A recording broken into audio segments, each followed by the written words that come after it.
can start. Don't see messages. Just for people who are on, if you want to send, if you want to raise questions, feel free to speak up, but also you can send messages on the Simon's Observatory Slack channel, Pixell tutorials, Pixell_tutorials. All right, so we're going to get started now. So in this tutorial, I'm going to introduce Pixell, which is a software for analyzing maps of the sky. Before we start with some basic introduction stuff, we should just dive straight in and clone the tutorial GitHub so that you can open up the notebook. So I'm just going to do that here.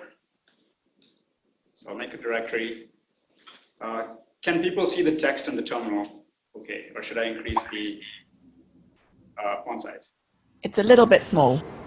Yeah, a little bit would help the old people.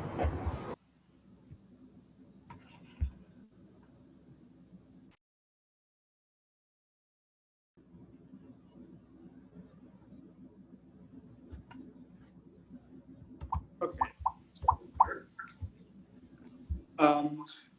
Let's just first clone this repository by typing in git clone, copying and pasting this in. So I already have that here. Pixell tutorials. And then you can open up the notebook.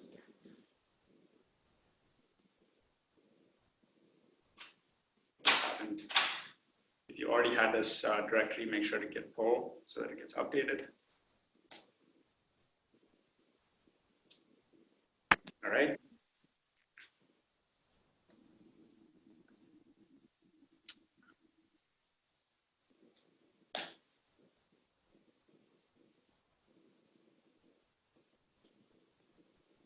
Oh, it opened up in my giant non-incognito window, but it's fine. Let's just do that from there. Okay, so let's first load these modules. So just run this cell. And then we're going to set things up so that we download two fairly small files into the directory. So that's the one of the ACT CMD maps and a catalog of clusters. There's an additional file that you need to download, which is the Planck, which is a Planck map. It's a full sky map, so it's a little bit big. So let's just do that in the background.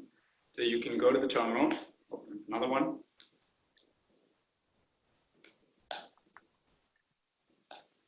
And then just say, copy in that command that W gets the Planck map. So that's just going to run in the background. Okay, so while these things are downloading, let's just come back. So back here. Okay. So let's come back to the slides, and we'll just talk about the basics of Pixell for a little bit. All right, so the idea behind Pixell is that you can load in maps that are in rectangular pixelization. I'm going to talk a little bit about what that means. And once you load it in these maps, so this includes maps from the ACT experiment, and also from the SPT experiment, and future maps from the advanced ACT experiment. Once you load in these maps, you can do Fourier transforms, two-dimensional Fourier transforms of images to do analysis on these maps. You can also do spherical harmonic transforms. You can reproject and interpolate between different pixel stations, including heliopics, so we'll see examples of that in the tutorial. There's also capability to simulate maps of the CMD. In fact, the simulations that we run for ACT and the Simon's Observatory are generated by the Pixell library. And these maps can then be lensed by the convergence field in the universe that we expect. They can also be modulated and aberrated to account for the Earth's motion with respect to the CMD frames. All of these things are capabilities that are already in Pixell. It's being used both as an analysis and simulation tool. And you can also do simple simulations of point sources that are shaped by the beam, among many other things. But what it cannot do, so it's not a code that's meant for a proper, full power spectrum pipeline where you have more. It's done with codes like MapMaster and PS5 PETAs and other codes that are specialized for that, but that's not something that Pixell can do. Pixell cannot do lensing reconstruction, for example. There's codes like SimLens, Falafel, LensIt, and several other public codes that can do that. And also, to properly find and characterize clusters and sources, you want to use codes like NEAT. That's not something that's in the scope of Pixell. But I should point out that many of these codes, probably all of the ones listed here, actually depend on Pixell. So they use Pixell as a core library for analyzing and manipulating maps of the sky and rectangular pixelization. So what do I mean by rectangular pixelization? It's best to contrast with HealPix, which is very widely used by Planck and WMAP, for example.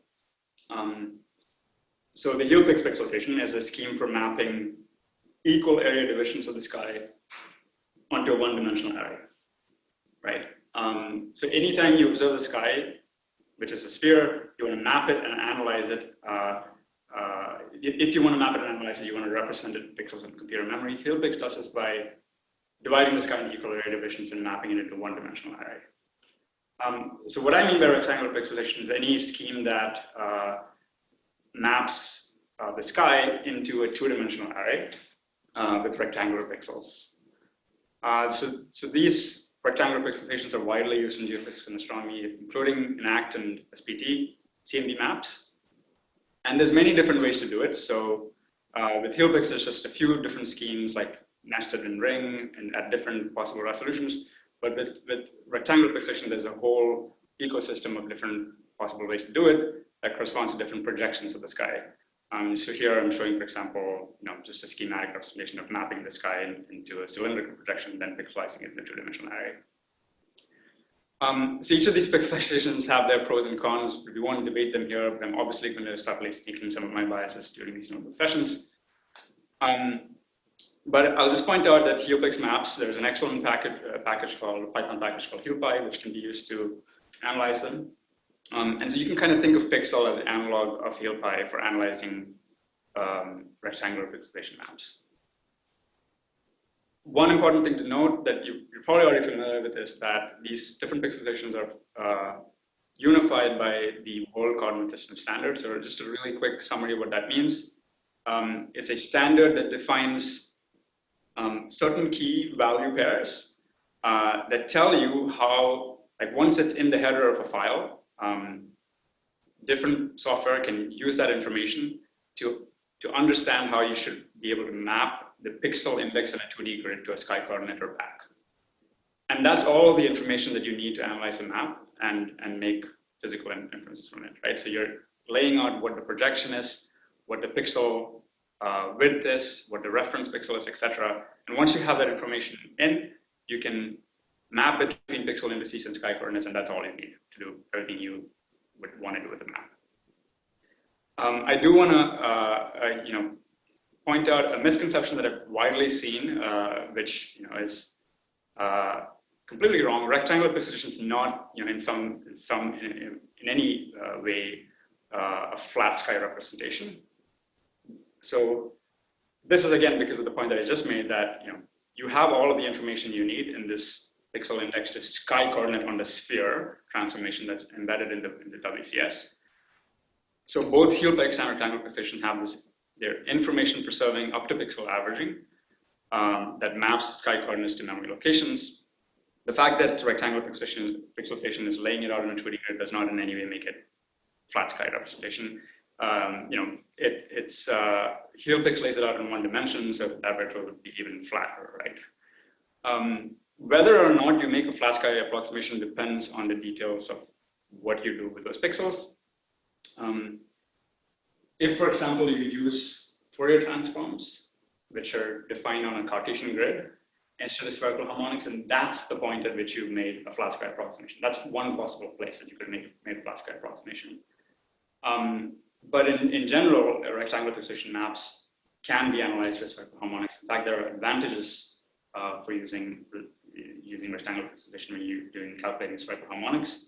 And in particular, Pixel has interfaces with the LibSharp library to allow for a full sky, proper spherical harmonic analysis. I'll also just point out that the specific avatar of rectangular pixelation that we've been using in ACT are two different forms of cylindrical projections. Previously, a pixelation that was equal area, but in upcoming ACT releases, it will be a slightly different one, which doesn't have equal area, but has this really simple transformation between latitude and longitude, or right ascension and declination, and pixel index. You might worry that these systems are a little bit weird at the poles, but in practice, this never actually causes any problems, even for full sky maps. You can,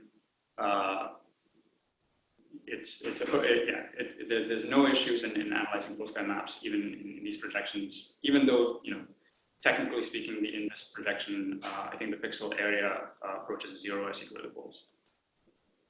Okay, but the great thing is that you don't have to think about these projections. That's the idea behind Pixell, is that it just abstracts away all of that stuff. And whether you load up a map in the old ACT pixelization of CEA or the upcoming advanced ACT pixelization of CAR, or use existing SPT maps in the ZEA, which is not cylindrical, it doesn't matter. You can analyze these maps with Pixell. You can do the same analysis with the same code. And shouldn't matter. Okay, so that's it for the basic introduction. We're going to dive into the notebook in a bit. The outline is that hopefully by now your ACT map and the cluster catalog have been downloaded, and the plot map might take a little while more. It's 2 gigabytes. But once those are loaded, we're going to load in the rectangular pixelation ACT map and inspect it. Just to understand what the code structure of Pixel is like. And then we're going to plot the map in various ways. So Pixel has some nice visualization tools. And we're going to inspect a point source. So let's say someone told us that there's a point source at a certain location. We're going to look at it. We're going to look at the point source, the stamp cut out, and do some analysis around it. We're going to make a poor man's version of a match filter to look for objects in this map. We're going to calculate a very simple power spectrum. So even though I mentioned that Pixel is not meant to be used for precision analysis of power spectrum, there are codes for that. Often when you're doing analysis, you just want to have a quick look at the map, a quick look at the power spectrum, just to make sure it's sane. So you can do diagnostic power spectrum of Pixel very easily, and I'll show you how to do that. And importantly, we also want to be able to analyze maps of ACT and SO jointly with Plonk.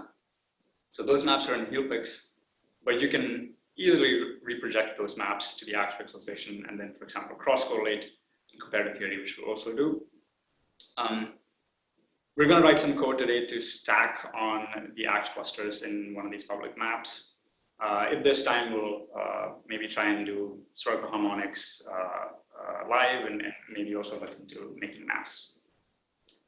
Okay, great. So if you joined late, you can clone this repository here. So the information, the command to clone the repository is here.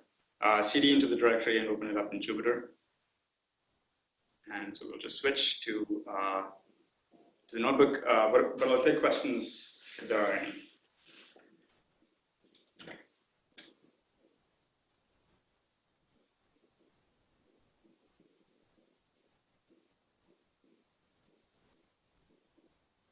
Okay, if you can't see the text in the notebook, let me know. The font size is not enough. All right, so as I mentioned, we're going to be working with maps that are real data. So there are public maps from a previous ACT release and a cluster catalog, and we'll be looking at these. So the first thing you want to do is make sure that so I am assuming that you have installed Pixel at this point. So this tutorial is not going to be about how to install Pixel. Instructions were sent out in an email earlier. So assuming you have Pixel installed, you can import various modules from Pixel by just saying from Pixel import nmap and utils. So nmap and utils are very commonly used modules within Pixel. Let's do that. I've already downloaded these files. Okay, so if you run this cell, you will have a deep 6 FITS, an ACT map in FITS format in the same directory as the tutorial repository. to read in a map, you can use the nmap module and just say read map. The conference room with the HTTP.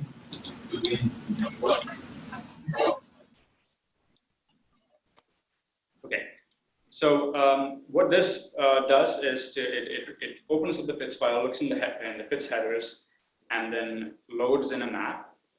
A really important point I want to make around here is that the way that maps work in Pixel is by Pixel basically extends the NumPy array. So if you're familiar with working with NumPy arrays, then Pixel is really fun to use because anything that you can do to a NumPy array, you can it inherits all of the properties of NumPy array, but it extends on top of that by adding this WCS object, which as we just talked about is a world coordinate system object. So this particular command is going to load in the FITS header. It's going to take the data that's in the FITS file and put it into a NumPy array, but it's actually an extension of a NumPy array that it contains not just all the properties of a NumPy array, but also a WCS object. So let's do that. Let me just clear all the cells here because that's more fun.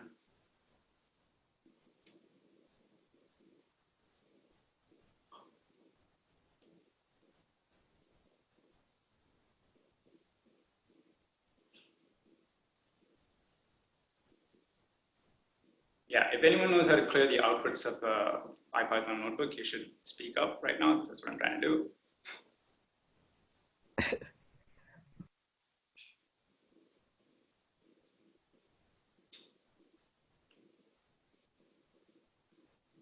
All right, that's fine. I guess, right, that's fine. All right, so once this is loaded in,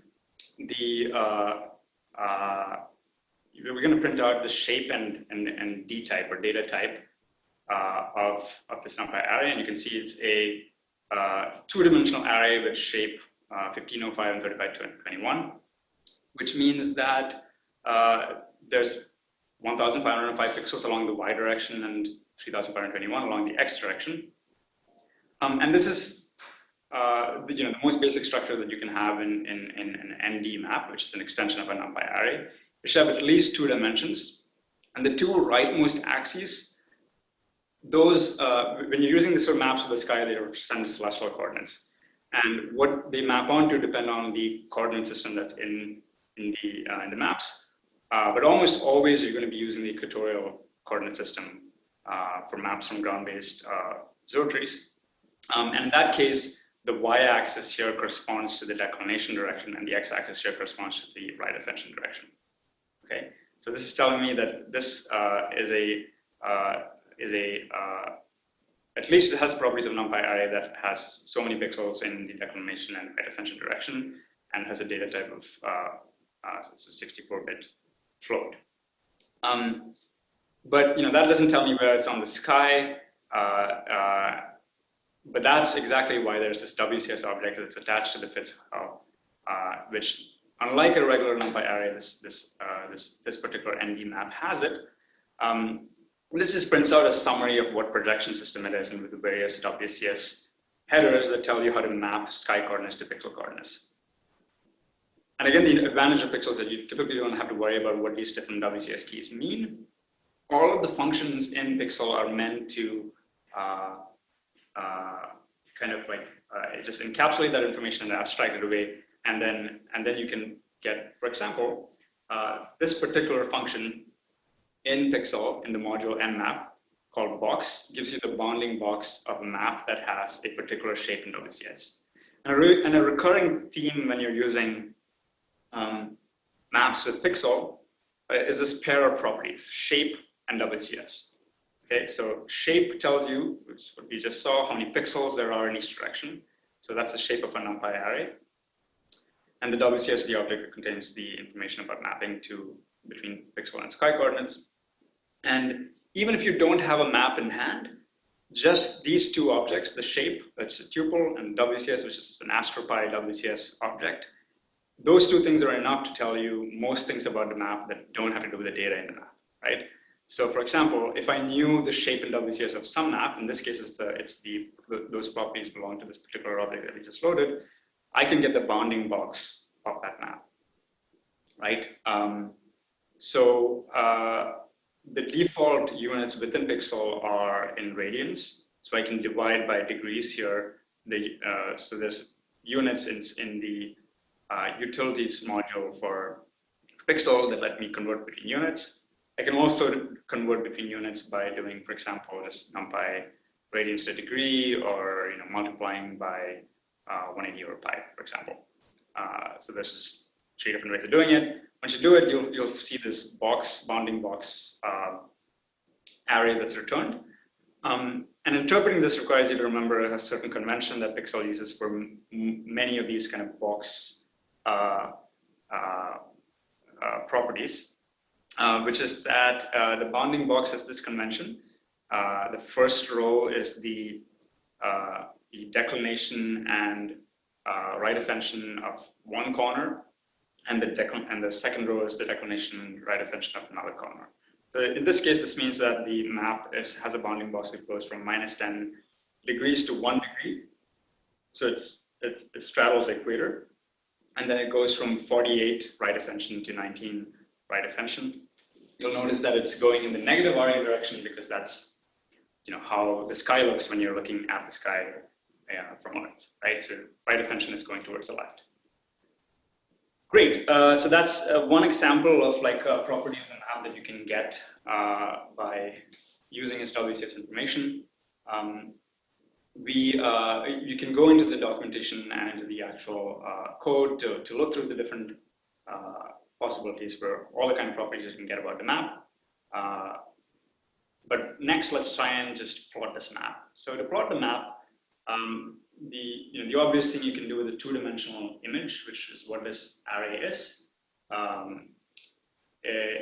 to just use matplotlib and say IMShow. So when you do that, you get nothing, and it's because matplotlib didn't really learn the color scale very well. The map is in microkelvin units, and it has, the CMD has fluctuations of around 300 microkelvin, so I can set those units to get to see a map. So this is a real map of the CMD that's been made with that's made from observations using ACT. And so you're looking at real data, and we're gonna try and analyze this data. But the plot that's made by Matplotlib doesn't look that pretty because it's doing some interpolation and scaling. So we're going to use an internal plotting routine. So that's Pixell, it's nplot module. To plot maps with nplot, the first thing you need to do is make a plots object, and you do that by saying nplot.plot. There's various keywords that you can pass to it. In this particular case, we're going to pass the range. And we're going to set a value, which is zeros at the edges of the map, where it's just going to mask it. Okay, so once the plot object is made, you can either write it to a PNG file, which we'll see in a bit, or you can just show the map inlining in Jupyter Notebook, right? So now that's much better. It's a really pretty map with the CMD, and you can kind of really clearly see the CMD features, the hot and cold spots.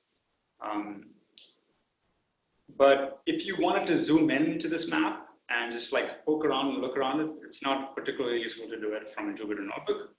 So what you can do is write this map to a file. So to do that, you take the plots object and you pass it to the write function in nplot, and you give it a file name, but you don't have to give the extension because it's always going to save a PNG file. And in general, the plots object can be made from a map that isn't just a two-dimensional array, but has leading dimensions, for example, that makes it a stack of maps, in which case it'll just output and write all of those maps to disk. So what this cell is going to do is it's going to write the file to disk. And then I'm going to use my favorite utility for looking at maps. So this is a utility called FEH, or FEH. So it's available on most Linux distributions. If you know of an equivalent software that's as nice to use, on Macs, for example, raise it in the issue so that we can recommend it here. But this is going to just save it to disk and load it up in Fed. Okay, so now you can see that it's popped up on the full screen, and I can press arrow keys to zoom in and zoom out of the map, and I can pan around the map with mouse by dragging it, and now you can really see these features, the hot and cold spots. But you can also really interestingly see, due to the extremely high resolution of the ACT experiment, you can see point sources, right? So this is not something you see very obviously if you just opened up a prompt map. You can see lots and lots of point sources that are there on the map. So Fed is nice because you can also load up multiple images, and then if they're the same footprint, then you can just flip between them, and it will freeze the viewport, for example. That's a nice feature. And you can see that by default, nplot has laid out a grid that's about a degree. It's, I think, exactly a degree. And it also has some axes here that show what the right ascension and declination are. So that's a really handy tool to have. Any questions so far? And has anyone figured out how I can clear the outputs from these cells?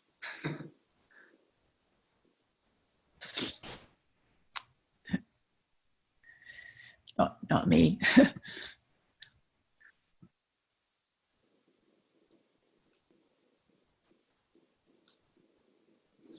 Don't you go to kernel and then restart and clear outputs? Okay, that's great. Restart and clear output, perfect. That's going to require us to run everything again, but that's fine because everything's reasonably fast. Thanks for that, Adri. That was you.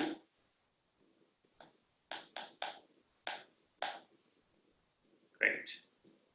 Okay, so now we have the element of surprise. Okay, so far we've learned how to load in the map, inspect it, look at its shape in WCS, plot it, and I've recommended a nice tool on Linux that you can use to explore maps. The next thing we're going to do to get a feel of how different functions in Pixell work is, say your astronomer friend told you that there is something interesting at a declination of minus 2.38 degrees and right ascension of 33.92 degrees. Let's say you wanted to go to that location and look at it. It's not so easy to just do it with Fair because, well, maybe it's a little bit easier than if you didn't have Fair. You could just try and find the coordinates here and then zoom into it. But you can do something more direct with code, which is to just cut out a stamp that's centered around that location in the map. To do that, you first need to define a bounding box, right? So the information we need for the bounding box is the center. So that's the coordinates of the source that your friend told you. And here's an important point, like all of the convention in all of Pixell is to store everything in radians in the order declination first and then right ascension. So that follows the NumPy convention of having the y-axis in the first axis in the first dimension and the x-axis in the second dimension. So declination and right ascension have to be converted to radians in this order. And then let's say that we wanted to get a stamp that's a width of 20 arc minutes, so that's 20 over 60 degrees, convert that to radians, so that's the width of the stamp that you want. I showed you earlier that the convention for bounding boxes in Pixell is to have the from corner first in the first row and the final corner in the second row. So we're just going to make a bounding box that has starts at width over 2 to the left and ends at width over 2 to the right at the given declination and right ascension. Okay, so once we have this bounding box, it's in radians, we can then take so this is the ND map. This is the ACT map that's in an ND map object, which is a NumPy array that has an extensions that allow for its WCS. And unlike NumPy arrays, it has all these additional functions. So a submap is an example of a function that NumPy arrays don't have, but ND maps have, and that's a WCS aware function. So I can call that member function using the dot operator. So I want to get the submap of IMAP. So this is, if you look through the documentation, you can see many of these different member functions that are WCS aware. And then I'll tell it the bounding box. So if you just want to look at the doc string for that, so this tells you that this is a function that extracts the part of the map inside the given coordinate box, and it takes in a bounding box array in radians, and there's a couple more things you can pass in. Okay, so let's do that. Great. Okay, a point to note about many of these member functions is that almost all of them also exist. So if you like to do things not in the object-oriented way, but in the functional programming kind of sense, then they also exist as functions that are just part of the module nmap. So nmap is the most commonly used module in Pixell, and it also has a submap function. But instead of dotting it from the object itself, you can pass the map whose submap you want as a first argument, and then pass the box as the second argument. So most of these member functions have equivalent module-based functions, and some of them don't actually need you to pass a real map in, but you just need to pass in the shape in WCS, for example. We just know the geometry of map. You can do that. You can't obviously do that in the submap, because submap is a function that gives you a smaller map it extracts a map from a bigger map. What this map does is it basically just converts the bounding box to pixel units and then slices the NumPy array, right? That's important. And this is why a pixelization that's like rectangular pixelization, for example, is really nice, because you don't have to do any reprojection. For example, if you wanted to do a similar operation with HelioPix, then you'd have to do maybe like a mnemonic reprojection centered on a point source. Just because of the fact that the HelioPix array is stored in memory as a one-dimensional array, and if you want to display a stamp somewhere, then you'll need to do some kind of reprojection to a two-dimensional image. But you don't need to do that with rectangular pixelation. You can just slice out a just slice the NumPy array and get a smaller stamp out of it. There you go. So that's the astronomer friend was right. There is something interesting there. I guess mildly interesting for us because it's a point source, beam shaped,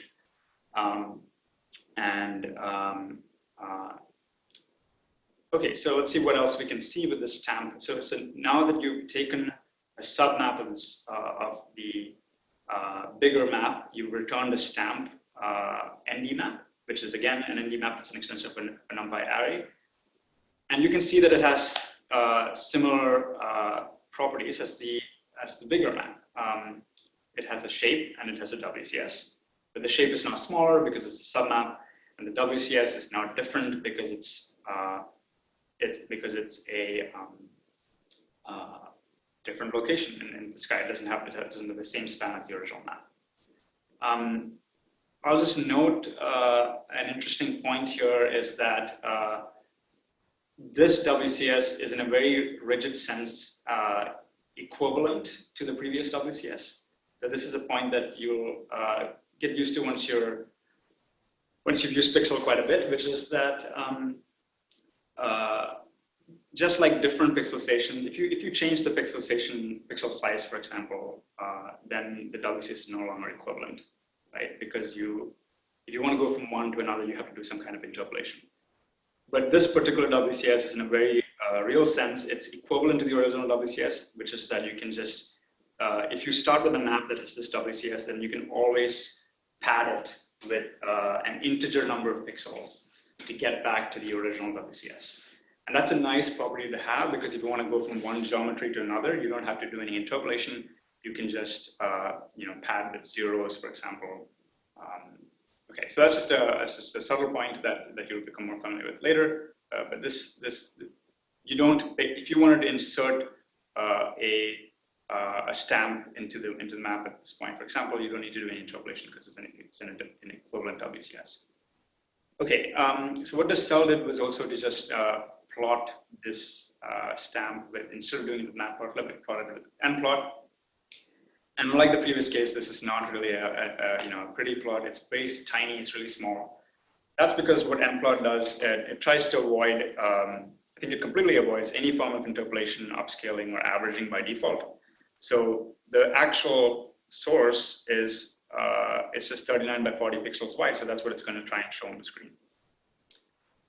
So that's really small. So if you wanted to use nplot to plot small things, you can try and upgrading the map. So instead of passing in the stamp itself, I can upgrade. I can use an nmap function called upgrade to increase the number of pixels by a factor of 5. And then you can kind of see something that's a little bit more similar to what matplotlib shows. Okay, any questions so far from people on Zoom? All right, let's look at a few more nice functions that are in Pixel that let you get try and let you extract some meaningful information about this point source, for example. If, for example, I wanted to ask the question, what's the average value of all the pixels within a given radius compared to the average value of the pixels in outside that radius? How would you go about doing that? So something that's really useful for doing that is to get some physical information about the distances of the different pixels in this map from the center. So when you're doing source work, a commonly used function for that is mod r map, which you can think of as modulus of r, or distance. So what that does is, again, it's a member function of the little stamp that you have. It first calculates the sky positions in declination and right ascension for each pixel, right? So it just so that's what the WCS information there is for. It takes each pixel and translates that into declination and right ascension for each pixel, and then it does something a little bit more sophisticated to account for sky curvature. But for this particular case, you can just think of it as taking this. The sum of squares of that, right? So it's calculating the distance from the center. So it's differencing the declination right ascension from the center and then taking the sum of squares of that. The function is about sky curvature, so it does something actually a little bit more sophisticated. But for our purposes, it's just giving you the distance from the center. You can think of it as a Cartesian distance. Okay, so as I mentioned before, this function also exists as a function of the modular rather than a member function of the ND map itself. So I get that function, then I can plot it, and it looks like what you would expect it to be. It's got the units of radians from the center, so it's 0 in the center and non-zero far away from it. It's increasing as you move away from the center. So why is this nice? It's nice because it's another array. In fact, it might actually be an ND map itself, so you can check that, although it's not. Yeah, so it's another array with the same shape in WCS as the original stamp itself,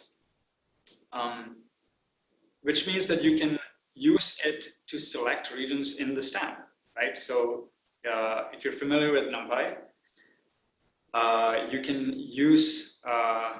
can just kind of index the parts of this stamp that have a distance, which is mod r map, that's less than some radius. Okay, so the radius is 2 arc minutes, so we decided to just measure the mean pixel value within a certain radius, and we're just going to look at the mean pixel value outside that radius as well. So as long as this array is the same shape, which it is, because you just it's a map of the distances, you can get these.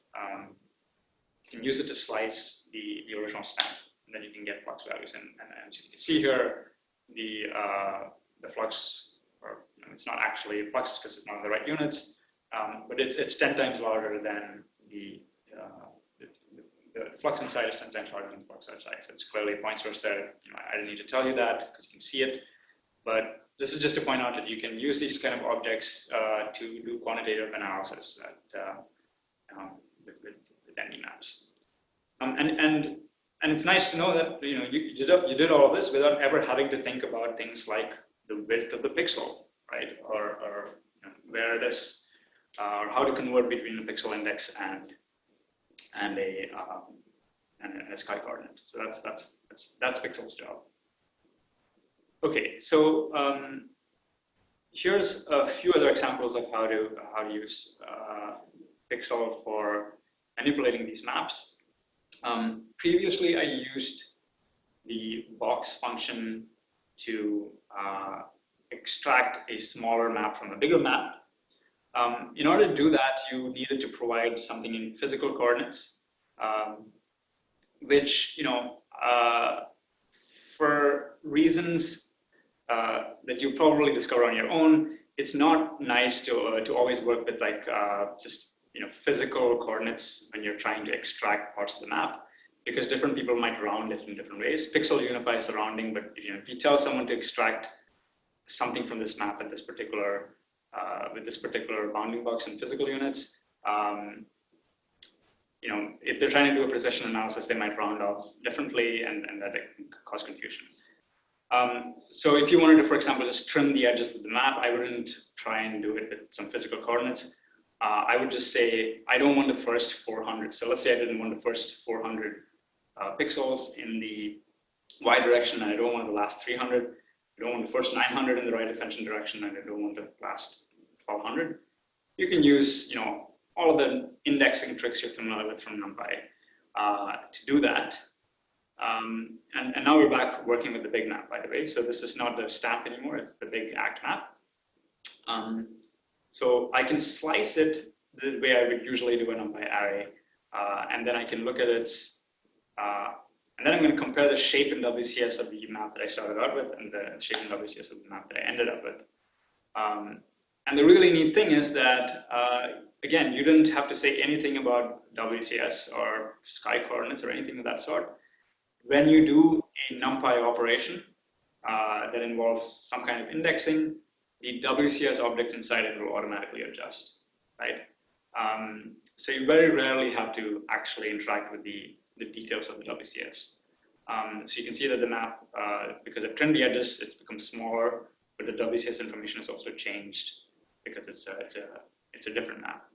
But to bring back an earlier point, this is still an equivalent to WCS. The second WCS is still equivalent to the first one because it's just related to the original one by padding of integer pixels.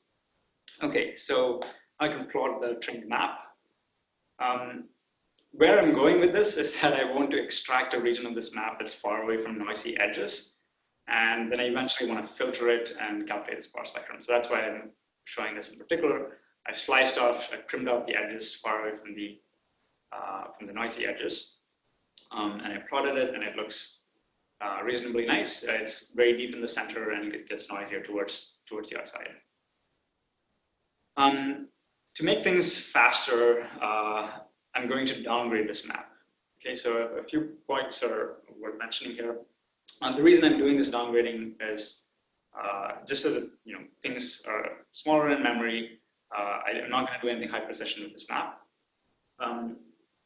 What this function does is, so previously you saw the upgrade function that interpolates when you're changing the resolution by factor of 5. The downgrade function averages pixels in blocks of 4. And then you can look at the output again. So it's just a smaller map. It has a different shape in WCS. Again, to bring back an earlier point, this WCS is no longer equivalent to the previous WCS. You cannot go back to the original WCS without interpolating in some way. Okay, so now you have a downgraded map. One thing to keep in mind when you're doing any kind of either pixel averaging or interpolation is that these operations don't necessarily preserve the power in the map. If you do it the way that we've just done it here, which is either interpolating for upgrading or pixel averaging for downgrading, it effectively introduces a pixel window function in the map. So when you're doing precision analysis, you have to be careful about those things. You will change the power of the map, you'll even change the profiles of objects in the map. So that's something to keep in mind. Okay, so let's see. The last point I want to make before I move on to things like filtering and power spectra is that it's okay. So you have these objects that are MD maps that are extensions of NumPy arrays. Okay, so this is an important point. So sometimes you might do things with this map that are not functions that exist in Pixel, but functions that exist somewhere outside, maybe a NumPy function, for example. So you might want to take, for example, so I just copied this map here, which is the downgraded map. And I'm going to pass it through a function. It doesn't really matter what function this is. That's not important here. So I'm going to pass it through the FFT shift function, which doesn't make any sense at all because this is not a Fourier transform. But just as an example, I'm going to pass it through a function which, unfortunately, is going to completely clobber the WCS information. Right? So this original map had shape in WCS, and I'm going to pass it through this function. And usually when I pass something through, when I pass a NumPy array through what's called a universal function that acts on NumPy arrays, I can get back another NumPy array. But in our case, our array is not just a NumPy array, but it's an extension of a NumPy array called an ND map. And most functions in Pixel respect that. And if you pass it an ND map, it's going to return an ND map. But there are some functions out there that are going to internally, it's going to do something to the array like numpy.asArray or something like that, instead of doing numpy as any array. In those cases, what happens is that the map that comes out no longer has the WCS. So you sent in a map that was an ND map and had a WCS object. You get back a map that's just a pure numpy array. It's just an ND array. It's not an ND map. It doesn't have WCS. But that's okay because you probably have the original WCS somewhere. You might have it in the original map, or maybe you save it elsewhere. If you lost the WCS information because you passed it to a function that's outside Pixel, you can always attach it back.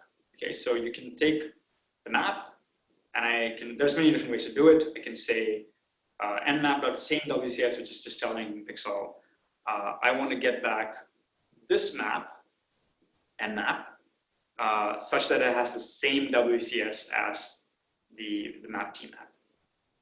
Okay. Alternatively, I can also, let's say I had already saved the WCS somewhere else by accessing the WCS object like this. Then I can either use the ndmap function or the nmap function. They're pretty much equivalent, to say I want to attach this WCS object to the NumPy array that lost its WCS. I can also use this to change the WCS of an existing NumPy array, although that's something you almost have, never have to do because the WCS array is going to be tightly linked to the shape of the array itself. But in this case, you just lost the original WCS, you just want to attach it back, so you're just going to use one of these functions.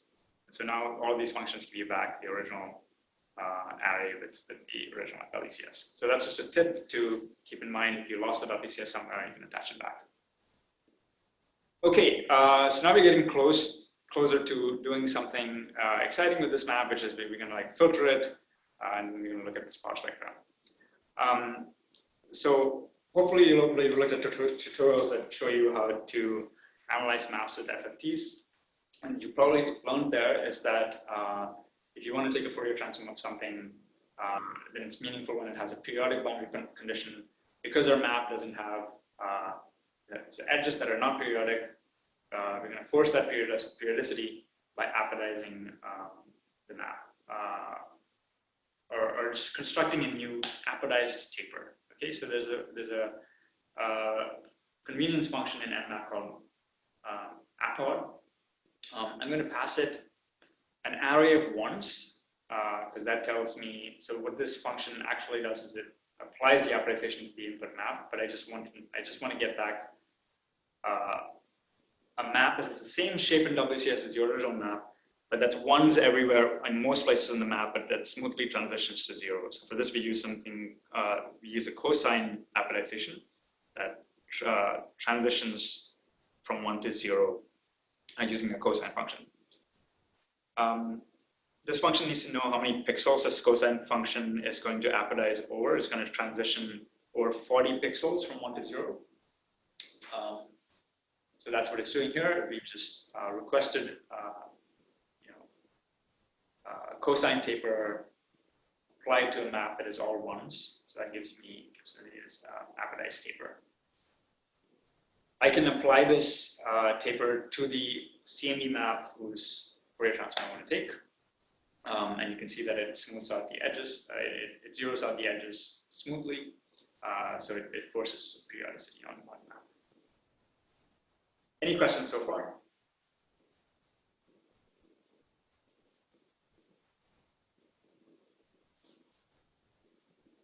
Okay. What we're going to do next is we're going to start calculating Fourier transforms. Pixell has the capability to do both two-dimensional Fourier transforms and spherical harmonic transforms. There are some situations, many situations, if you're working with ground-based experiments, where two-dimensional Fourier transforms are very useful. This happens in particular because, for example, when you're making a map on the ground, the noise and systematics typically have a projection that's natural in the 2D Fourier system. So for example, if you wanted to mask out noisy modes in the horizontal or vertical direction, it's very challenging to do that with a spherical harmonic filter. What you can do, however, is Fourier transform in 2D Fourier to space, and then apply a filter there. But also, FFTs are just much faster. So if you're working with a small patch, which you might be, for example, if you're doing some kind of cluster work, and if either the small patch is close to the equator and is not very wide, or has been reprojected to a pixel station where it is close to the equator, then you can get away with doing Fourier transforms with no loss of accuracy, and they're much faster. So it's useful to learn how to do FFTs on maps. Okay, so to take an FFT, it's really simple. There is an FFT module in Pixell, but those are kind of lower level utilities. For 99% of the things you want to do with FFTs, you should be using the FFT function and the IFFT function and similar functions in the nmap module of Pixell itself. Okay. So the FFT is very simple. If you've already tapered the map, which is what we're doing here, you're multiplying the map by the taper. And one thing that we recently added to Pixell, I guess in the last 6 months, but it's not the default, but it's actually very useful to always have whenever you're doing a normalization, when you're doing an FFT, is to specify the normalization as physical. What this means is that this is another one of those things that where Pixell helps you to do everything without thinking about things like the size of Pixel. Usually, if you take an FFT, it does it in some units where things are in pixel units. And if you square that map, for example, if you square the FFT, you don't get the power spectrum of the map in units of steradians, which is what you'd usually want when you're making a power spectrum plot. If you wanted to do that conversion, if you didn't pass the normalization physical argument, the default normalization is not going to apply these normalization factors that depend on the pixel area. In which case, if you wanted to square the Fourier transform and calculate its power spectrum, you'd have to think about the pixel area of the map.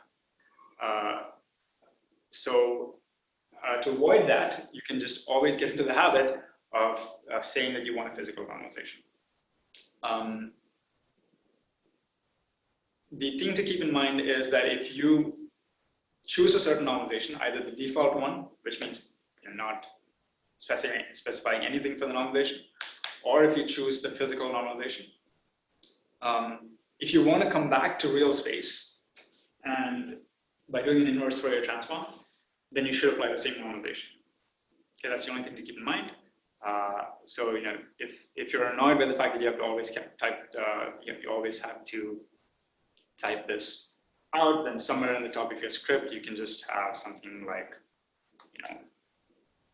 like this.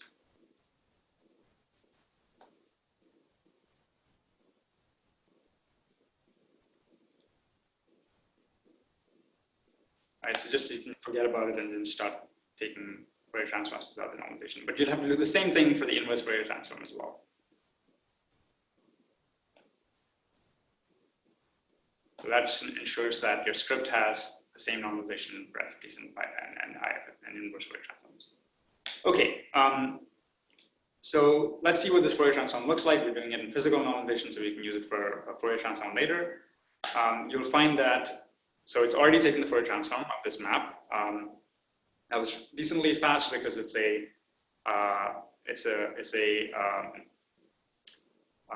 reasonably small array.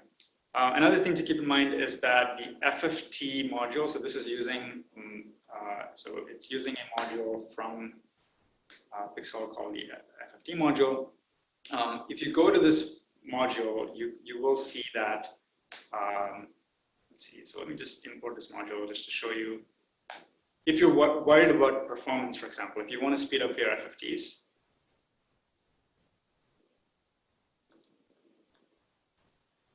then you can check what engine it's using. Okay, so what this is telling me is that it's using the NumPy library to calculate Fourier transforms. And this is actually useful information for me to know right now because it means that I haven't installed the PyFFTW FFT library. So if you install this PyFFTW library, you get much faster FFTs. The nice thing about Pixell is that you don't have to worry about this. If you've already installed it, then Pixell.fft is going to load the faster library. It's going to try and look for PyFFTW first. If it doesn't find it, it's going to use NumPy. In this case, I can just print what the engine is, and it tells me that I'm using NumPy. So it tells me that I should really be installing PyFFTW to make my FFTs faster. That's just a tip. Okay, so you can see this is an FFT function returns a new array that has the same shape and WCS as the original array, but it's a complex array now, right? So if I print it, it's a complex FFT, so it's going to have both a real and imaginary part. So what can I do with this? In order to do stuff with the FFT, just like you need to be able to convert from sky coordinates to pixel coordinates in order to do stuff with a map in real space, you need to be able to convert from the pixel Fourier transform, Fourier frequency units to physical Fourier frequency units. So the L's that you're used to in CMB analysis, the multipole space, but in this particular case, it's an approximation, the flat sky approximation that is using 2D FFTs. I can get a map of what the different Fourier frequencies in each. So this returns a Fourier transform where each pixel is a Fourier pixel. So it's a new space. It's the two-dimensional Fourier space. And if I wanted to know what the Fourier frequencies in the y direction and the x direction, in general, they're going to be different because the map has different dimensions in x and y.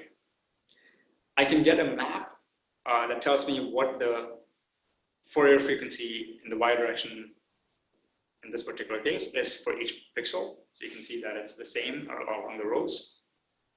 And I can get it similarly for the x direction.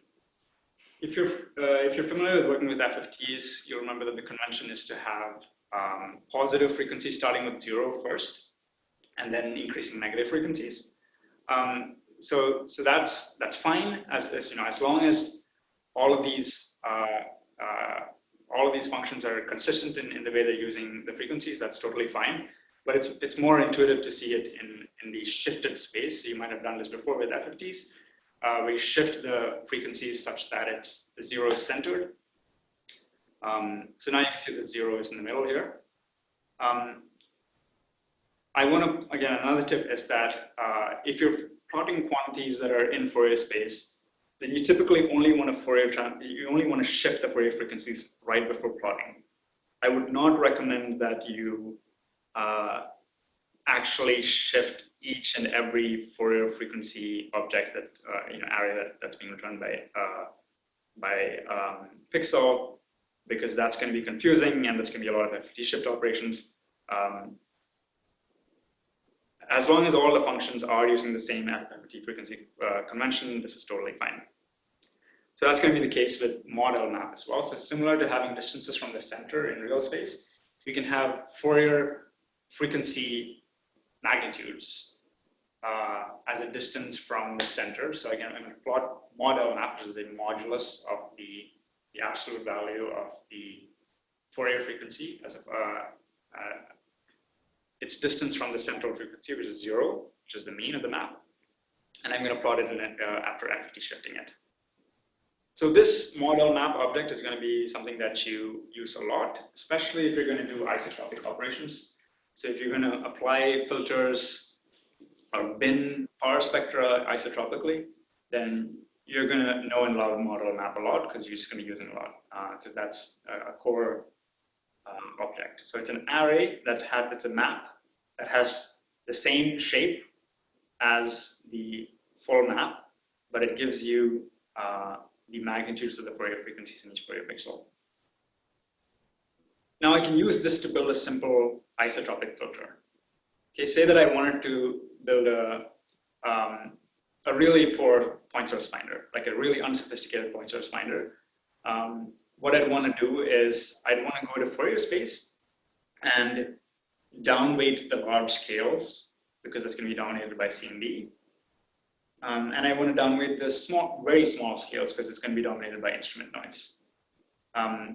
And I can try and pick a sweet spot, which is around 4500L, let's say, for the noise here. And I'm going to construct a Gaussian one-dimensional filter that's just centered around 4500 with a width of 500. So this is what the filter looks like in one dimension. So it's the value of the filter in the y direction and the absolute value of the Fourier frequency in the x direction.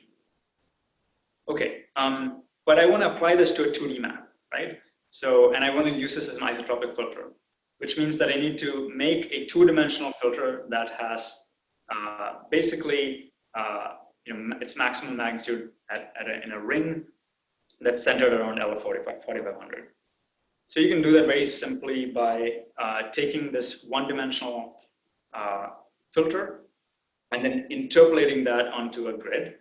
So what this is saying that I'm going to build a one-dimensional interpolation for each Fourier pixel in this map. That tells me what the absolute value of the magnitude is. So I evaluate this interpolated function at those values, and that returns a two-dimensional function that's going to be isotropic. Okay. So that's just the two-dimensional equivalent of this isotropic filter.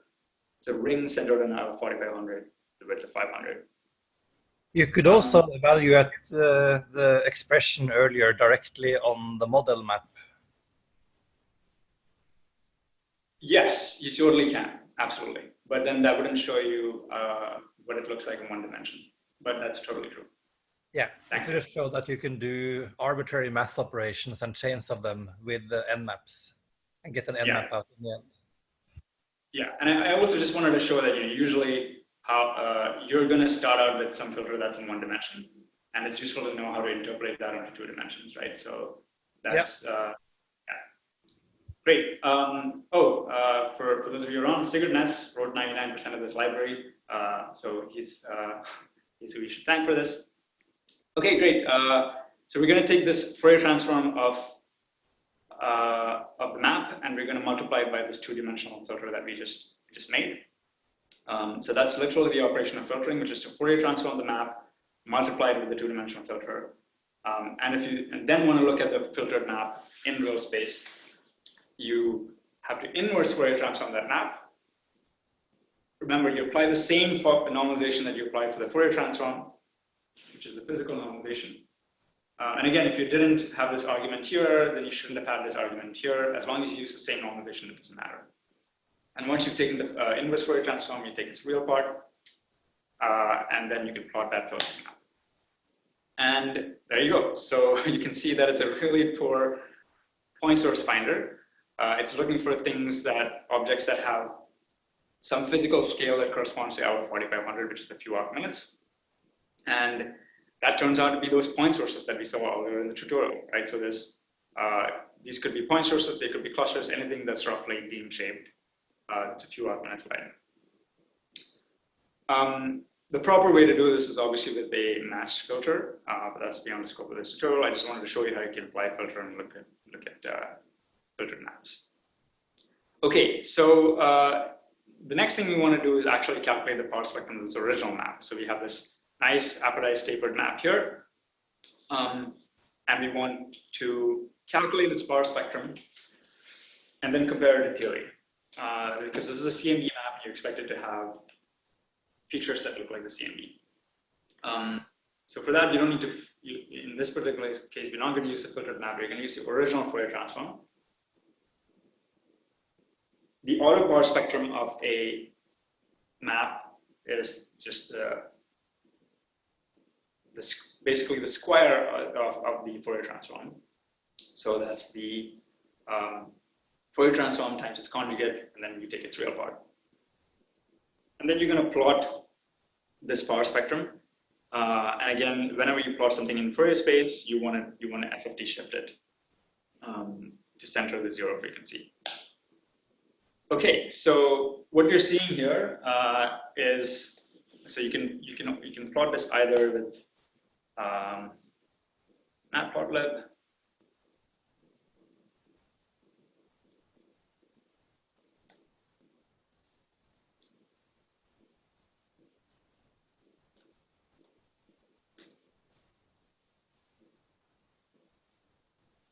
So either of these works, and you can see that there's a lot of power in the middle and in the center, which is close to zero frequency.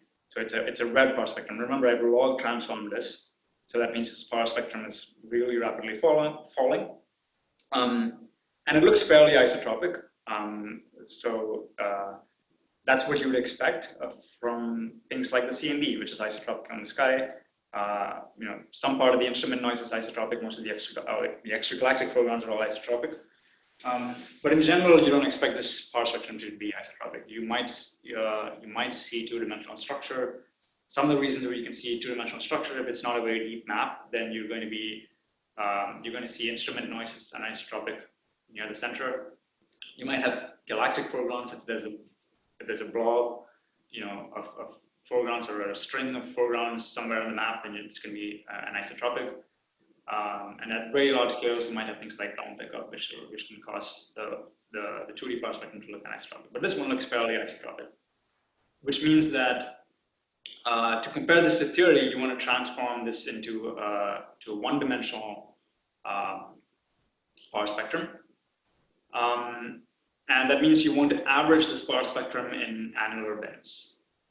Okay, so I've written a simple binning function here that just takes in a NumPy array, and given the distances from the center and the bin edges, it calculates the average by histogramming the stuff that's within a certain annulus. It just calculates what the average power spectrum within a certain annulus. So we're going to do that, and we're going to plot it against theory eventually. So now you're looking at the binned naive power spectrum of this patch of the sky that's been apodized. And you can kind of see some wiggles here. So I plotted this as a function of L in DL space, where I multiplied by L square. So it looks like the noise, it looks like the power spectrum eventually becomes white on small scales. So this is an L square plot, so it looks approximately white here. But on large and intermediate scales, it looks very red, and you can see hints of acoustic oscillations. So just forced to take that in, right? You're taking real data from a CMB experiment that looks at the sky, maps the microwave sky, and you're seeing acoustic oscillations from the early universe in this data. So that's really cool. Okay, but does this match your theoretical expectation? So to do that, you can use some of the utilities in the power spectrum POW SPEC module in Pixell. that has some functions that let you read in data files that are in the CAM Boltzmann code output format. So we have a theoretical five-dimensional power spectrum that's just in the same directory that you can just load in, and then you can plot it against the data that you just collected. And it looks pretty different. So there's many reasons why this is different. The one that I won't go into is that, of course, you have a beam in this experiment, and we haven't deconvolved the beam.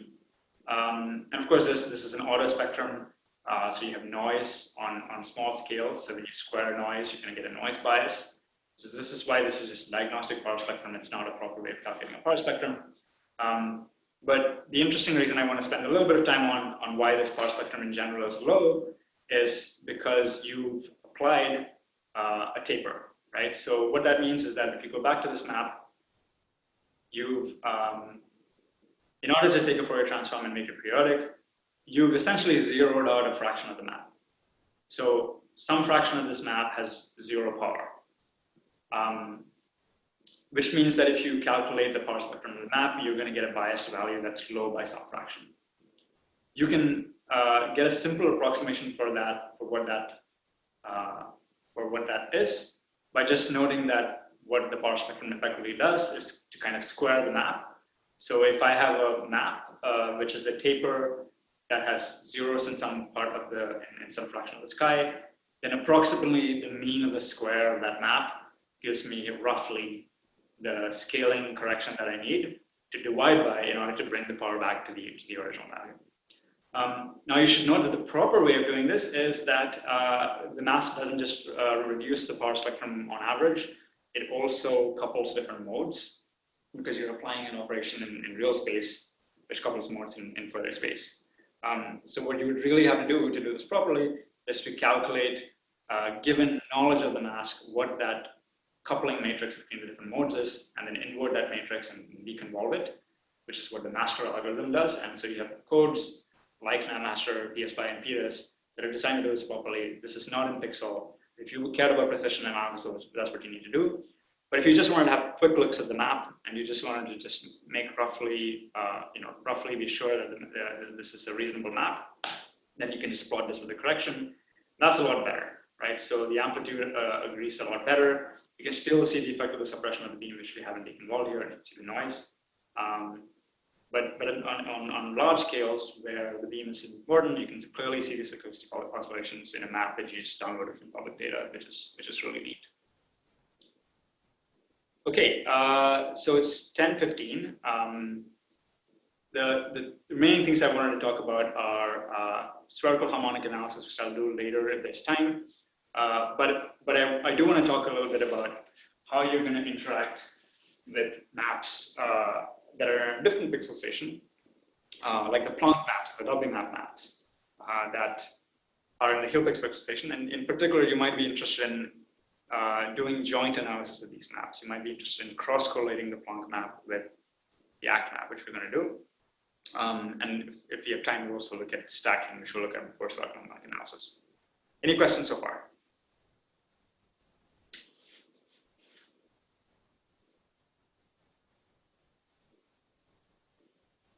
Are there special methods for dealing with polarized maps?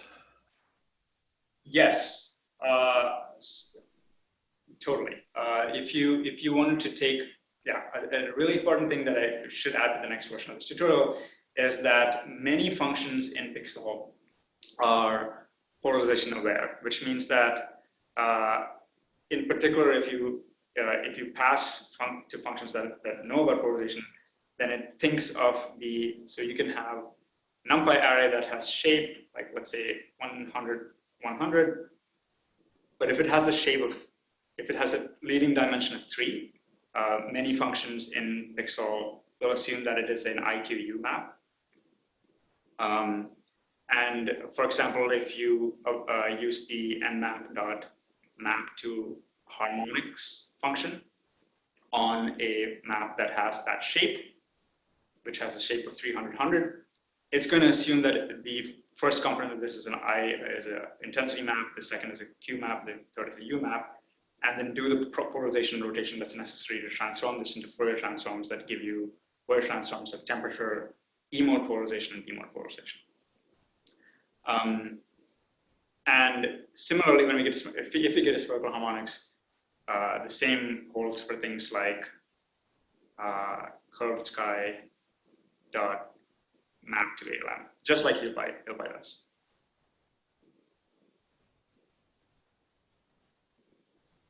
Great. Any other questions? Okay. To interact with maps that are in a different pixel station, for example, in HealPix, there are many different ways to go from one pixel station to another. One that we use a lot and works really well for going from Planck HealPix maps to ACT maps is to essentially just do a spherical harmonic transform of the HealPix map to ALMs. So that's going to use, lib sharp underneath on a HealPix pixel station to get the ALMs. And then you can use inverse spherical harmonic transforms on the ALMs to the rectangular pixel geometry. Okay. This is a straightforward way of going from one pixel station to another such that it exactly preserves the power in the map up to some scale. So it's a very safe way of doing it if you care about preserving the power. And there are several of these utilities in the reproject module of Pixel. So one of them is the nmap from HealPix. I don't know if I mentioned earlier, but like nmap is an equivalent name to ndmap. You can just use it interchangeably. This function gets you an nmap or an ndmap from the HealPix map. So you provide the Planck file name. And then the next things that you specify is this thing that I mentioned earlier. That's often something that you use as a pair in Pixel, such as the shape and WCS, the geometry that you want to reproject this map onto. In this particular case, we're interested in cross-correlating the Planck map with the ACT map. So you want the Planck map to go to ALMs and then inverse spherical harmonic transform it into the same pixelization as the apodized taper map, which is S map. Then you can pass some additional arguments that tell it that there's only one component, which fits header it's in, the maximum Lmax you want to go to. You typically want to use something like 3 times n side or 2 times n side. And importantly, you want it to rotate the coordinate system from galactic coordinates to equatorial coordinates, because you're working with equatorial coordinates in the ACT map. So I'll just get that going. So that takes a little bit of time depending on how fast you can do spherical harmonic transforms on your computer. So it's going to it's going to reproject, and then it's also going to do a rotation of the coordinate system in the middle. So this is a Planck file that's already been downloaded. Okay, so it's done, and then I can plot the map. There you go. So why don't we just use Faye to look at this a little bit closer? In fact, we might want to do something like compare it next to each other. So Planck map. So it's written the map to disk, and I'm just going to go to the directory.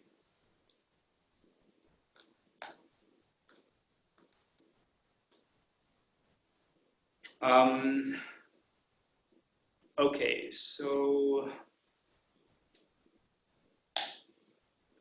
nope, that's not what I want. So I want to save both the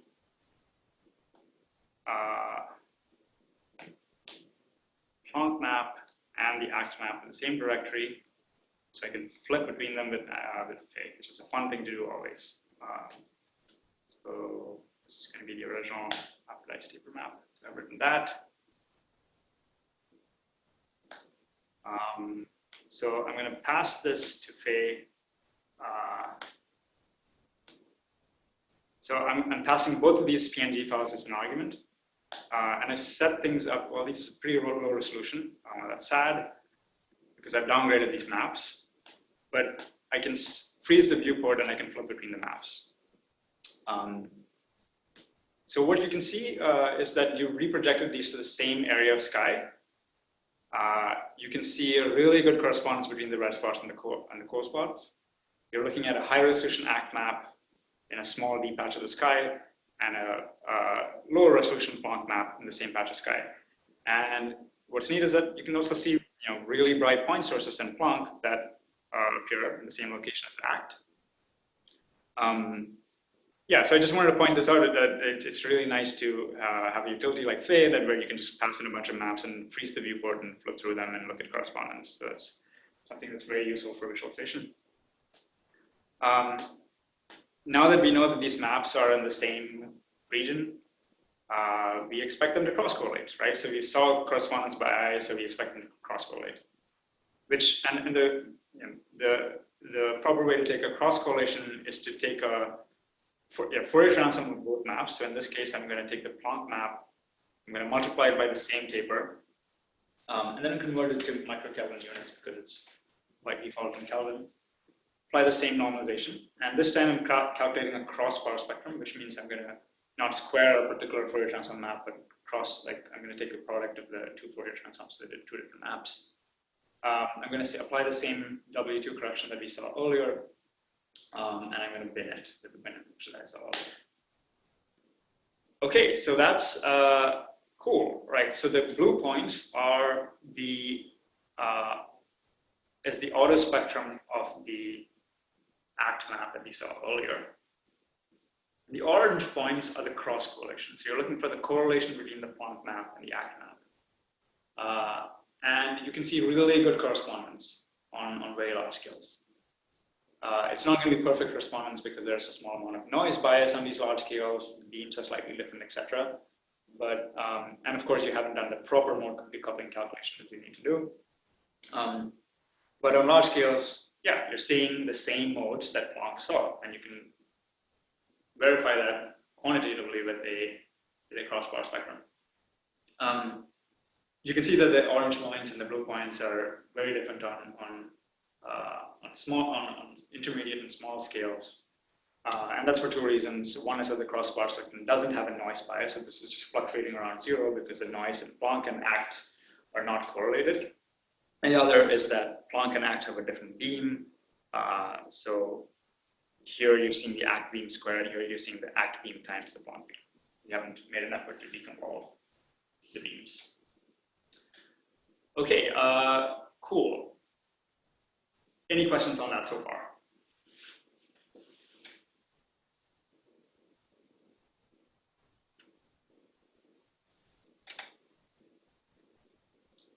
I'm just going to check the Slack messages here. That's good. All right, the next thing we're going to do is we're going to write some code to get a stack.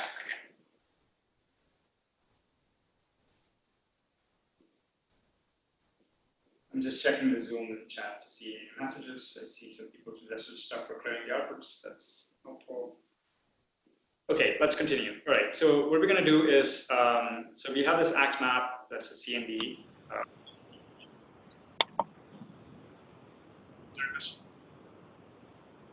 Right, so you have an ACT map, and also have the catalog of clusters.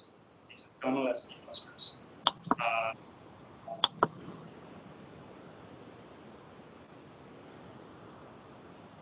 Let me actually do this section first, because this is going to let us flip through the part of the clusters and find the full stack. Okay, so what I'm going to do here is I'm going to use a function, a really nice function that Sigurd recently wrote. Matt, your voice quality has dropped a bit. Oh, I'm not sure if you've moved. I have not moved, and I'm wearing a microphone, so that could be because maybe the microphone battery died. Let me just check. Maybe the microphone moved on your clothes or something.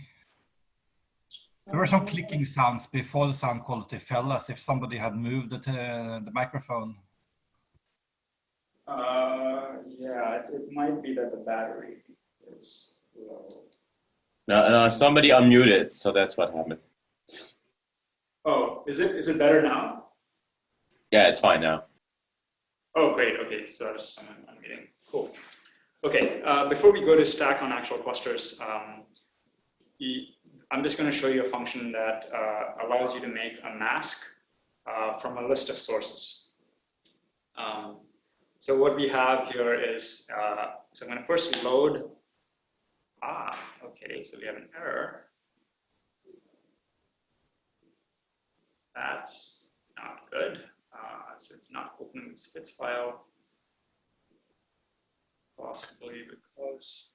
I had to go back and double you get that file again, the same error.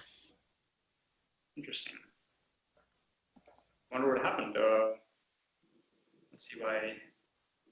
Download problem, maybe? Yeah, but I had already downloaded. I guess I didn't download this previously. This is a different laptop.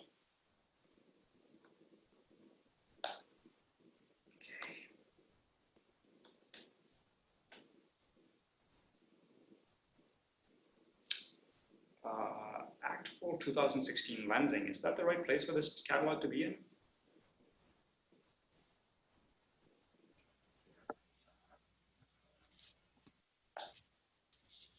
I guess it is. That's just weird that the Lambda link has lensing in it for a cluster catalog. Check on that program later.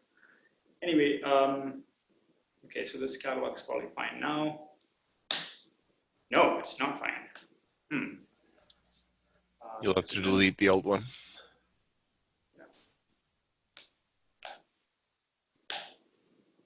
Okay, but it's an HTML file now.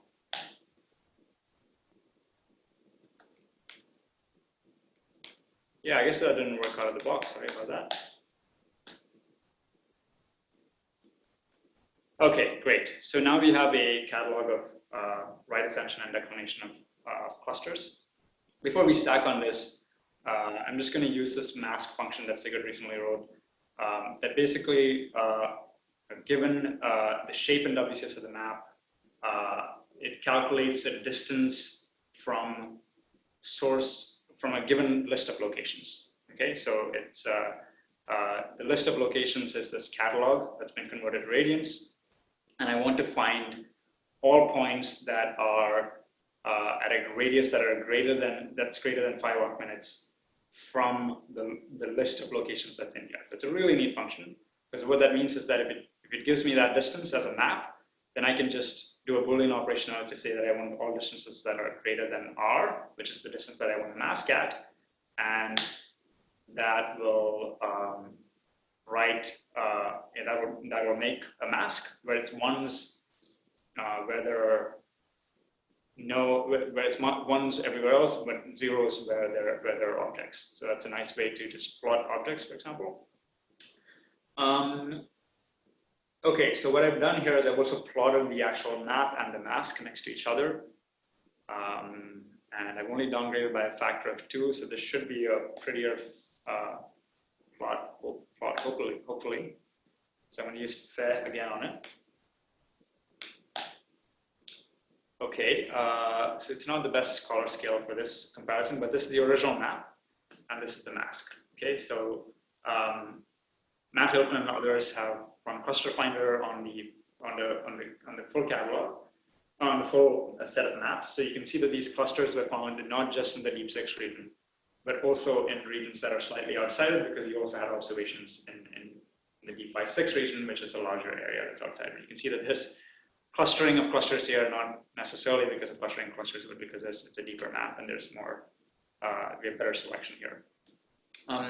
So let's see if we can actually find one of these thermal SE clusters. So at 150 gigahertz, the thermal SE effect causes a negative decrement.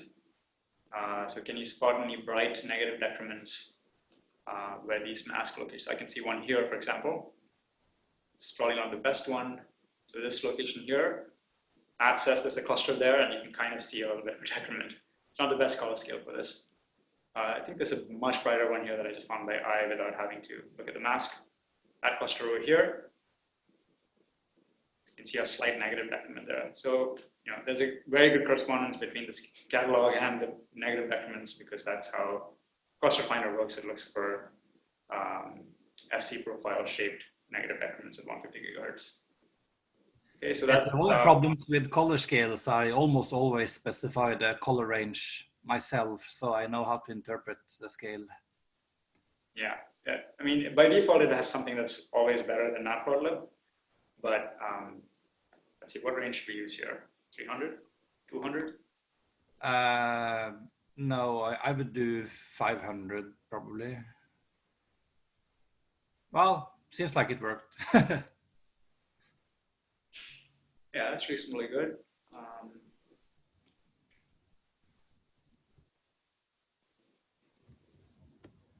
Yeah, that's a lot better, right? You can see a big cluster here. Okay, great. So we know this catalog is, mapping on the clusters. What if I was interested in doing source work or cluster work, and if I wanted to get a stack on different locations, so just the average value of the pixels around all these clusters. So we have to write some code for that. So let's say that you have n clusters in this location, so any of those, but it's not too large a number. If you go to any one of these clusters, as we just saw, it's not very bright, so you can try and stack over them. So we're going to do a for loop. Now, you could do the submap technique that I showed earlier, where you go and slice out a map without any interpolation. But in general, that's not what we would recommend, because so while splicing out stuff is very nice and intuitive, it's not the exact right operation to do when you're stacking, because this is a pixelization of the sky. There's going to be distortions in any pixelization. So in this particular cylindrical projection, you're going to get point sources that look like pancakes if you just slice out an area around them. So that's why we have tools in the reproject module that let you take out postage stamps. So let's just look at the docstring for that. So what that does is it first takes out a slice around the map at the location of a given object. It takes the full map in. It looks at, it takes a cutout around it, and then it reprojects it to this mnemonic projection, which is a tangent plane projection, which means it effectively interpolates and then brings all of these objects into roughly the same coordinate system that's centered at the center of the object. Okay, so that's a tangent plane projection. And as with any of these interpolation operations, there's going to be some effective pixel window function that could, depending on the level of signal to noise that you have in your stack, it could change the effective profile. So you have to be careful about that when you test that. Usually you want to interpolate to a slightly higher resolution and then downgrade in order to make sure that you don't have this pixel window function. We're not going to go into those details. We're just going to cut out these stamps and then stack them. So I'm going to take a stamp, is equal to reproject.stamp. I'm going to do this with the small map, so that I don't go to the edges, the noisy edges. And I'm going to pass it the right ascension and the declinations in degrees. So this is one of the rare places in Pixel where the right ascension and declination are in degrees instead of radians. In most other modules, it's going to be in radians. Then I'm going to say I want a stamp that's, let's say, 20 arc minutes wide at a resolution of 0.5 arc minute. As I just mentioned, typically you want to upgrade, you want to interpolate into higher resolution and then downgrade to wider, and then Fourier downgrade in order to avoid a pixel window function. That'll be in a separate tutorial maybe, but right now it's just the approximate thing of putting it on a 0.5 watt minute pixelization. Okay, and we're going to stack it, so that means you're going to accumulate these values.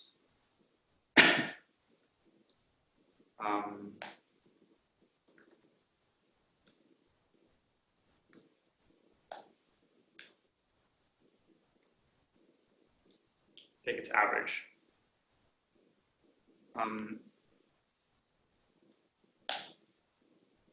Error.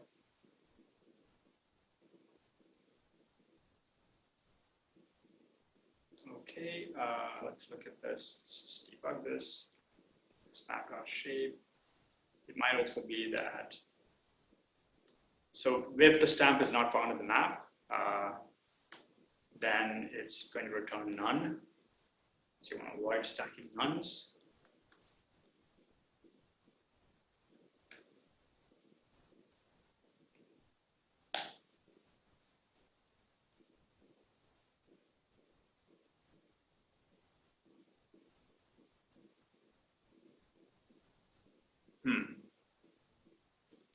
Shouldn't you pull just one of the coordinates from the array's index? Or passing the full vector? Thanks, Flatiron. That's exactly what it was. Doesn't work on an array. Okay, so that looks through the different array deck locations, extracts the stamp, and then stacks it. So let's look at the stack. Well, it's going to be a small stamp. Let me just use Matplotlib.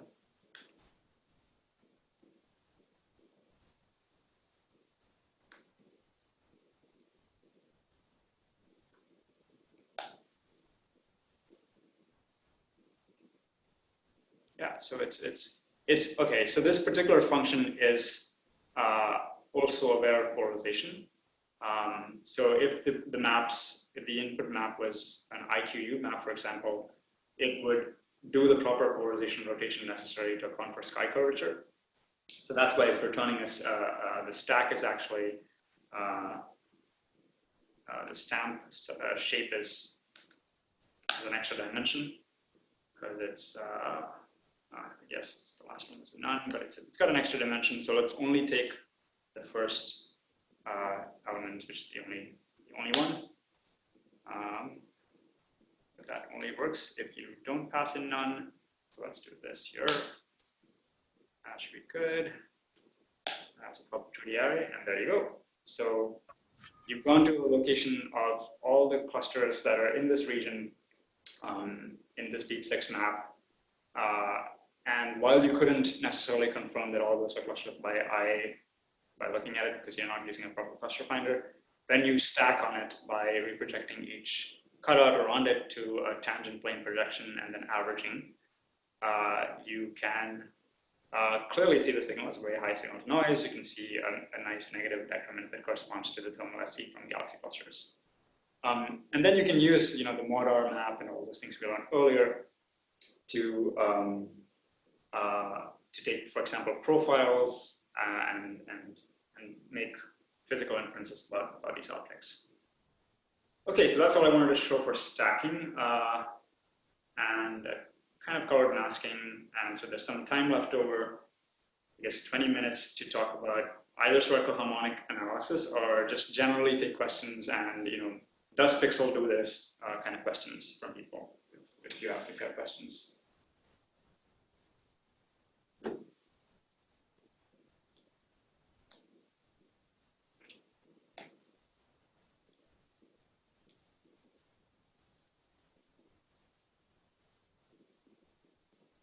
Okay, so since there's no question, but feel free to chime in at any point. The thing that I just wanted to show next is, so we've done some approximate power spectrum calculations here that use Fourier transforms. If you had a much larger patch of the sky, then you would want to use spherical harmonic transforms. So Pixell has a module called Cloud Sky, which has a set of functions that interface with the libsharp library. And so this is the same library that's used by HealPix underneath to calculate spherical harmonic transforms. And libsharp is very nice because it supports all kinds of different pixel stations for converting from real space to spherical harmonic space. And the stuff here, so I'm also going to import HealPy here, because once you get ELMs, you want to use some HealPy functions to go to CLs. Okay, so Cloud Sky is installed. This is one of those parts of Pixell that require compiling. So if you can't import it right now, don't worry. You can try and fix the installation issues later. Okay, so let's see what we can do with this. why don't we take, we can do the simple exercise of taking this apodized map, which is again on a small region of the sky. And then we're going to instead of calculating its Fourier transform, we're going to calculate its spherical harmonic transform. And one of the nice things about Pixell rectangular pixelations is that you can very easily just calculate spherical harmonic transforms on patches of the sky instead of the full sky. So you don't have to do a calculation on the entire sky. I think it effectively still does it in the same declination ring as the patch, but it's still a huge amount of savings in terms of time. So let's take S map and then calculate its spherical harmonic transform.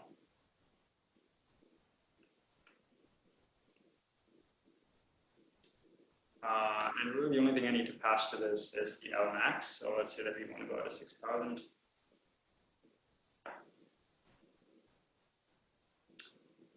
And that should give me ALMs. So the interface for this is somewhat similar to HTTP, but not exactly. So I should be careful about that. Okay.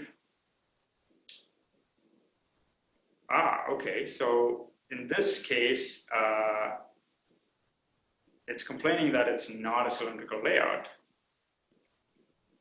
because it says CEA map. Okay, so maybe we should reproject this to CAR to see if that works. So CEA is a cylindrical layout. So it's a bit weird that we're getting that error message. But the thing with libsharp is that to do map to ALM, you need the ring weights, and libsharp only comes with the ring weights for a limited number of pixelizations. Those pixelizations are basically heel pix, 3 variants of CAR, and a pixelization that nobody uses called Gauss-Legendre pixelization. So CEA map to ALM is not directly supported by libsharp. So that's probably the real problem that's occurring here. Okay, so it's complaining with the wrong error message. So why don't we? So since all the future releases of ACT are going to be in the CAR projection, why don't we reproject this map for now so that shows you an extra step of how to reproject this map to CAR projection. What I'm going to do is, okay, so this function lets you create a new geometry. Okay, so a new shaped LBCS pair that you can then specify with the bounding box. So I can take smap, say smap.box. So the position of this geometry is going to be the bounding box of the original map. And the resolution is going to be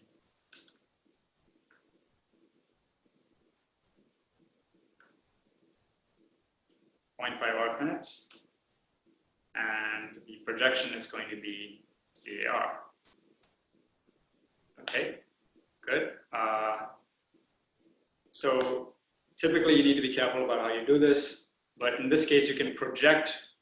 We're going to interpolate the original map onto the new geometry. So you can take the original map that's in CA projection, and then we are going to project it onto this new geometry, and we're going to use, let's say, order equals 3 interpolation. That again introduces a little bit of a pixel window function. We're not going to worry about it right now. So the new projected map is going to be pmap. Okay, so that works. That was reasonably fast. There we go. And now you should be able to, since there's ring weights for CAR, you should be able to calculate the map to ALM for this. Yep. Okay. Good. So now you have ALMs. And they're complex. And you want to square them. So the ALMs are going to be in the libchart format, which means you can use healby functions on them to go from ALMs to CLs.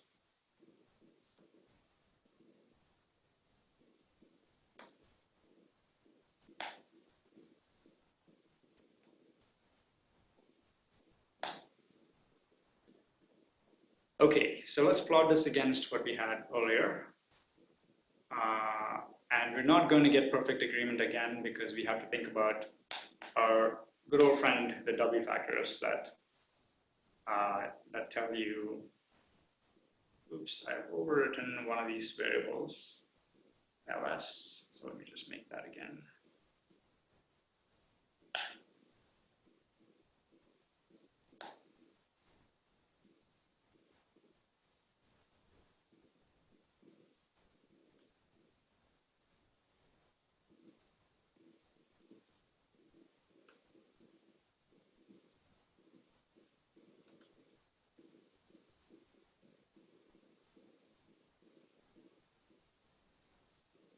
Okay, I'll plot this here.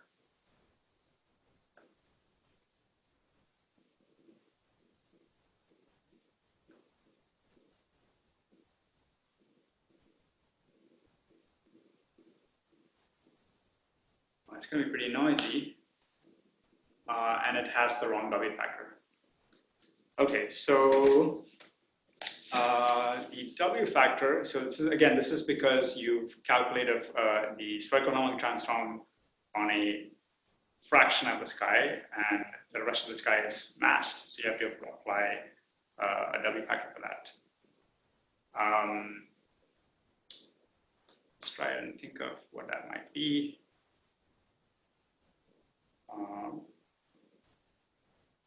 A taper. But I think this needs to be divided by the area of the sky. So I always need to think about this a little bit before. The correction factor should simply be the effective sky fraction of your patch. Yeah, so it could just be the area divided by, yeah, I think it's the area. So you can the area of the map. Yeah, but it's the effective area, so you need to weight it by the taper, but this is going to be approximate. No, that's the wrong W2 because I just overwritten the previous W2.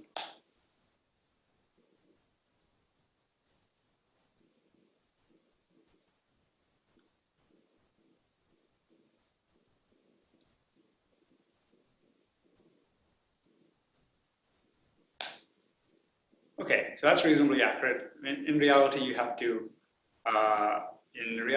like weight the area by the taper, and there's a simple way to do that I can't think of right now. But yeah, so that's pretty cool. So you've calculated the power spectrum both using FFTs and by using spherical harmonic transforms, and they agree reasonably well. And you're again seeing the acoustic oscillations in the CME calculated in different ways. And we've learned that.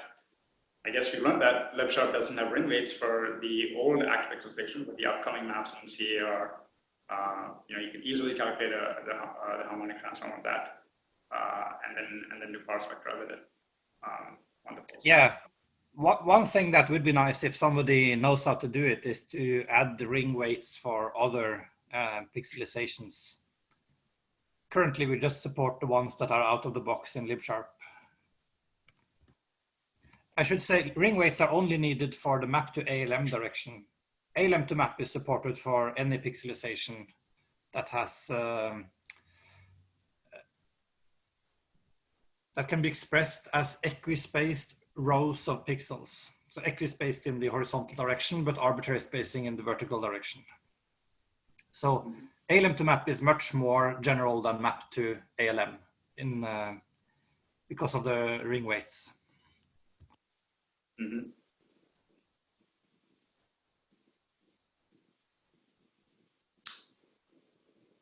All right, that's all I wanted to cover in this tutorial. We're almost at the 2-hour point. Feel free to ask any other questions, any comments, any requests for how to do things with Pixel.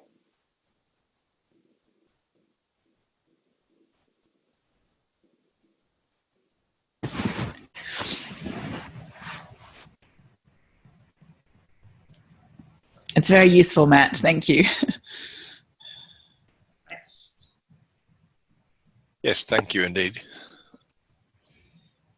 Thank you everyone for joining, and have fun with Pixell.